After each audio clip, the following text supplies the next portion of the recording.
Saya ingatkan pengusaha-pengusaha, ya, kau boleh untung tapi jangan mencekek petani-petani kita.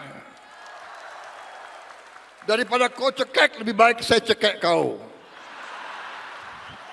Saya mau jadi presiden yang nurunkan harga, saudara-saudara sekalian. Harga yang boleh naik adalah harga gabah untuk petani. Nah, itu harus naik. Saya ingatkan pengusaha-pengusaha, ya, kau boleh untung tapi jangan mencekek petani-petani kita. Daripada kau cekek, lebih baik saya cekek kau.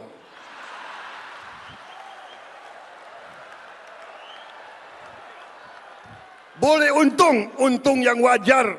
Rakyat kita harus sejahtera. Petani kita harus dapat keuntungan yang cukup. Kalau kau tidak patuh dengan peraturan pemerintah, kami akan bertindak.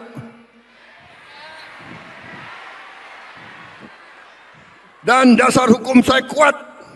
Dasar hukum saya adalah Undang-Undang Dasar 1945 Pasal 33.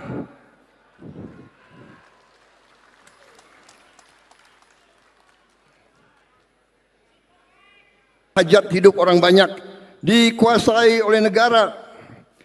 Saya mau tanya, penggiling padi penting atau tidak? Menguasai hajat hidup orang banyak atau tidak? Karena itu hati-hati. Kalau kaum bandel tidak mau memperhatikan nilai tukar petani, tidak mau mengangkat derajatnya petani, saya akan pakai pasal 33.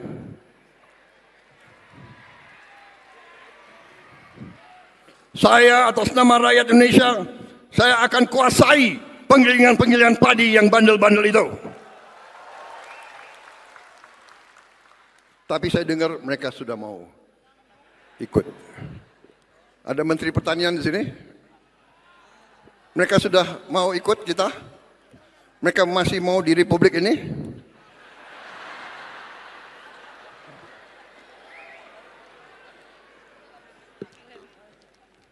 Saudara-saudara, kita berada di jalan yang benar, kita akan bangkit.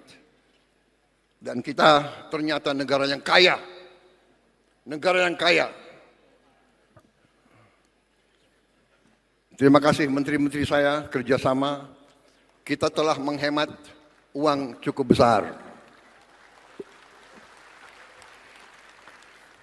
Dan memang mau direkayasa bahwa dengan penghematan ini, gaji dipotong, inilah itulah, ya biasa perlawanan, nggak apa-apa. Kita mau adakan perbaikan, ya biasanya dilawan oleh mereka-mereka yang tidak suka kebaikan. Tapi kita akan berhasil, karena kita berada di pihak yang benar. Kita membela rakyat banyak. Minimal 15 proyek, mega proyek yang miliar-miliar dolar kita mulai tanpa kita minta investasi dari luar negeri. Kita akan wujudkan cita-cita Bung Karno, berdiri di atas kaki kita sendiri. Kita tidak akan minta-minta. Ada yang datang dari luar, hanya bisa saya bilang, silakan, Anda mau masuk ke Indonesia, kami terbuka. Tapi kita tidak akan mengemis, saudara-saudara sekalian. Kita akan bangkit dengan kekuatan kita sendiri, saudara-saudara sekalian. Tanggal 24 Februari yang akan datang, 9 hari dari sekarang, kita akan luncurkan dana investasi Indonesia yang saya beri nama Danantara. Daya Anagata Nusantara. Artinya kekuatan atau energi masa depan Indonesia. Danantara adalah kekuatan, energi masa depan. Dan ini harus kita jaga bersama. Karena itu saya minta semua presiden sebelum saya berkenan ikut menjadi pengawas di dana ini.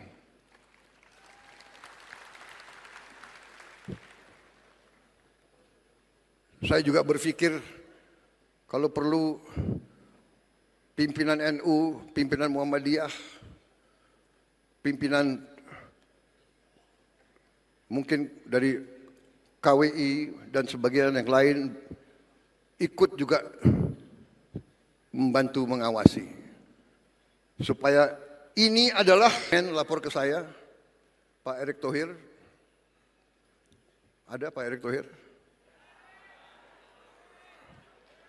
Ada. Oh.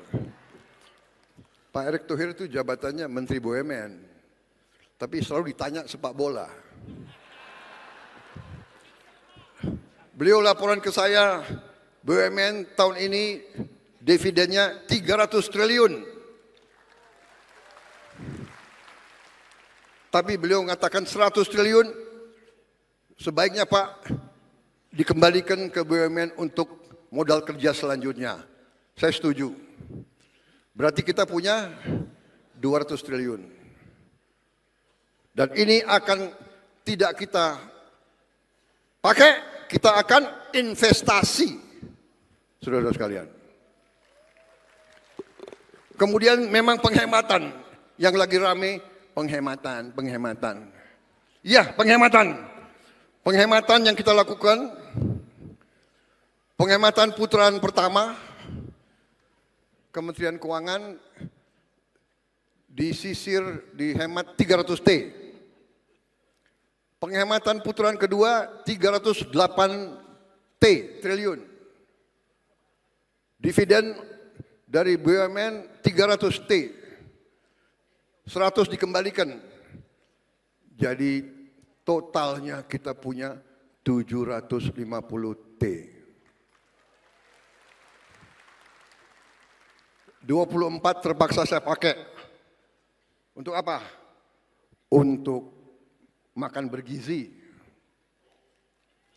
Rakyat kita, anak-anak kita tidak boleh kelaparan.